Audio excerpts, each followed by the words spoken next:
we really want to know about your 4 years in Sri Lanka. We want to know the story of how that happened and how does one go into a different country, different culture, and work there as a copywriter, as a creative director. Okay, so Sri Lanka happened actually quite interestingly. There used to be, like I said, one advertising magazine, and it was called, I think, Campaign Brief, and it was a proper printed magazine. I once saw one ad there saying DDB Sri Lanka is looking for someone, a creative person. So I applied. The creative director there was an Indian, so he was anyway coming to Bombay on a break. So I went and met him here in Bombay, and things worked out, and I joined them. My first year was all about me. What do I know? What kind of person I am?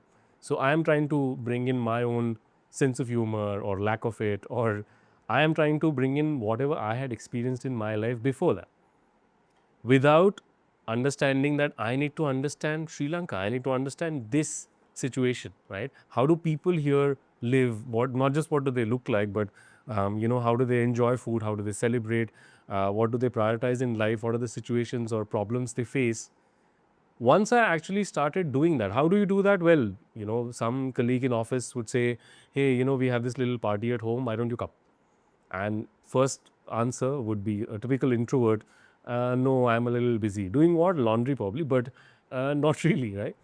But then I started saying yes. I said, sure, let me land up and see what happens, right? And then you start understanding that, people are people across the world. People are people, right? They have the same problems, same challenges.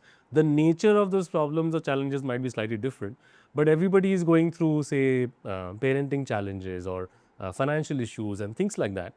And you start seeing a pattern, you start understanding them a little better, you start understanding local nuances. Once I started doing that, then my ads were not, or my ideas were not Indian or anglicized.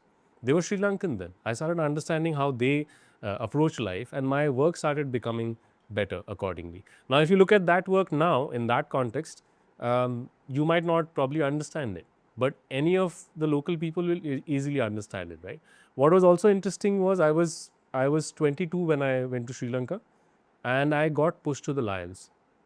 So at the agency, because the DDB Sri Lanka agency was a little small, and I was like almost the creative head, and I got pushed to the Lions. I was like, just my bosses were like, come, we are going for a meeting. I'm like, I'm going to a meeting? Yeah, we are meeting the CEO, we're meeting the MD, we are meeting the GM of this company. I'm like, okay, what am I supposed to do?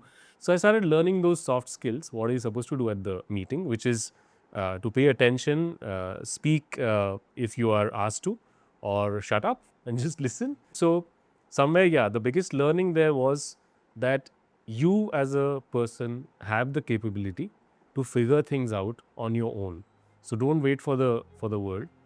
Try and do it. Try and what is your take on the things in front of you. That's something I learned in Sri Lanka, which I hold very dearly to myself. But that's my journey in Sri Lanka.